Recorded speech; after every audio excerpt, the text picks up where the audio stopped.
I have friends who correlate snoring to having a good night's rest. So maybe that is not the case. I don't know if their partner does, if they're listening to that, but, I think that how do you feel the next day?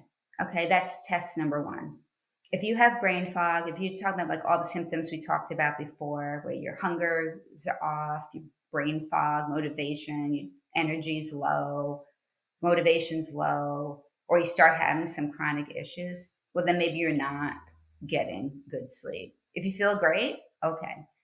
Another thing is to get some type of a sleep tracker. So I mentioned earlier, I have an aura ring, so it monitors my sleep at night and it tells me, what my heart rate variability is, what if my temperature is up or down, what all the different sleep stages that I've gone through, the quality of my sleep. So you might think you're getting a good night's sleep because you slept through the night, but you might not be going through the proper sleep architecture of getting those sleep stages where you're getting that quality rest and rejuvenation. Is there a certain rate that you want to try to keep your heart rate? It's really individual. So I know with the aura ring, you have a baseline. So it kind of gets to know you as an individual and it'll tell you like, here's your normal like baseline heart rate. Oh, last night your heart rate increased. Did you eat too close to bed? It'll give you like little suggestions. For me, the things that increase my heart rate are food sensitivities. If I eat something that I'm sensitive to, I know that I feel my heart racing, and that's a clue for me that'll raise my heart rate. But it also tell you, oh, your heart rate lowered, and it's just like what would be causing those things. So there's not one size fits all. I don't think my resting heart rate when I sleep is normally around 49, 50. But there are sometimes I see it and it's like it's shot up to like 80 or 90. And oh, wow, look, at the same time, I woke up. So that to me says, well, you know what? That could have been a blood sugar spike or my blood sugar dropped. Then my cortisol came to try to get, sugar back into my system. And that stress and adrenaline response, because if your blood sugar drops, it's an emergency to your body, will raise your heart rate, will raise, you up out of bed. So it's like really, it's becoming a sleep detective.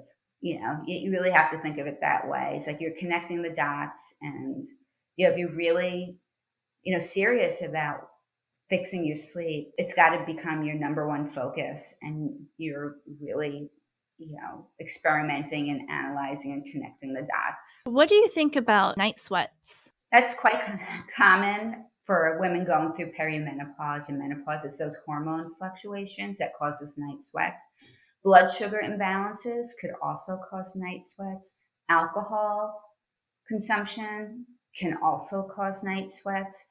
So there are different things going on. So you want to see like, what are the things that are in my control and out of my control. So, with hormone dysregulation, a lot of times, it's working with your physician on that and getting your hormones balanced. Your diet plays a lot into your hormone regulation as well. So making sure, going back to our early conversation about a nutrient dense whole food diet, really balanced is going to be really important to your hormones, not having a lot of chemicals in your body that it doesn't recognize.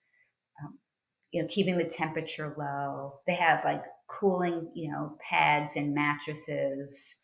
What are you wearing to sleep? Do you have a fan in your room? There's just so many different things you could try to help with that. So when it comes to certain foods and the approach is to have a well-balanced whole foods diet you would recommend.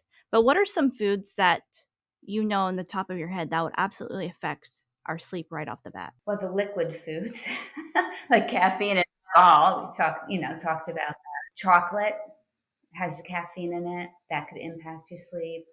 Having foods that have a lot of additives and chemicals. If you read a label and it's doesn't grow on a farm or in nature in any way, those are things that could cause a stress response in your body, can cause inflammation in your body, can cause gut issues, for you could cause food sensitivities.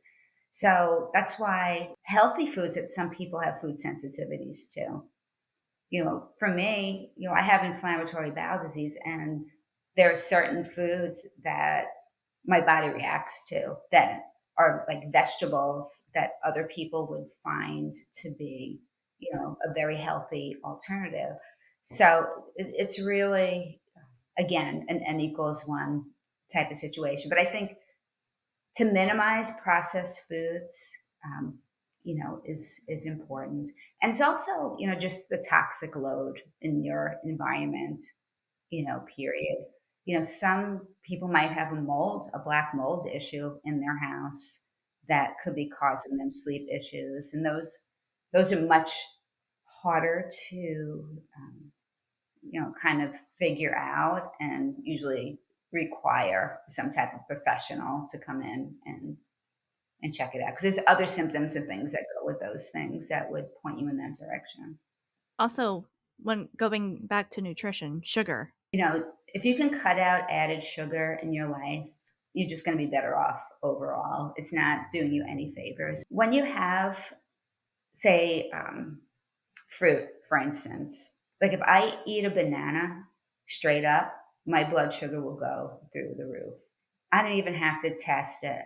I found when I ate bananas, probably about a couple hours before bed, I couldn't sleep. I think it's one of those things where, I mean, if you had a continuous glucose monitor and you could like see all day long, like how different foods are impacting you, one person might find out a banana doesn't increase my blood sugar at all. And then another would be like, it puts you like right through the roof. So ways to combat that is to couple that with protein and fat. So, don't eat, eating fruit on an empty stomach, unless, berries and things like that are lower in sugar. Like have some nut, like a few nuts with your banana, or some nut butter with your banana. Something that's going to slow down that sugar into your blood. So that's why having your carbs with proteins and fat all together is wise idea when it comes to blood sugar. Things that have a high glycemic index, there's, you can go online and there's lists of what those things are, but it's usually pasta, white rice, bread, white bread, things that don't have a lot of fiber in them to like slow down that blood sugar. One of the other problems with processed food, even ketchup, I mean, if you just get a bottle of like Heinz ketchup, you're going to see high fructose corn syrup as like one of the first ingredients. And high fructose corn syrup, that metabolizes in your liver and can cause fatty liver, non-alcoholic fatty liver disease, and also mess with your blood sugar. Even getting ketchup with regular sugar is better. I use a lot of Primal Kitchen products, and they are very natural, low sugar alternatives. Sometimes you have to retrain your taste buds, because if you're like very used to highly palatable sweet foods, and then you're trying to switch to more, lower sugar, more natural whole foods, sometimes it takes a little time for your taste buds to adjust to that. Thank you so much, Amanda, for coming on the show. Where can we find you? So at my website, amandachocko.com, Amanda, and then CHOCKO. On there, you can find my book. You could see my sleep coaching programs. I also have a free resource on there on how to create your perfect wind down routine that you could download to start getting you on that road to good sleep. And then also I give sleep tips on my Instagram, and that's at amanda.chocko. I really appreciate your knowledge and your insights and practical tips for our viewers as well. Yeah, thank you for having me. It was fun. Hey guys, I would like to take a moment to introduce you to our app, Yoga Plus. You will have access to an incredible selection of videos led by top instructors in yoga, fitness, nutrition, and so much more. Download our Yoga Plus app, available on iOS and Android today.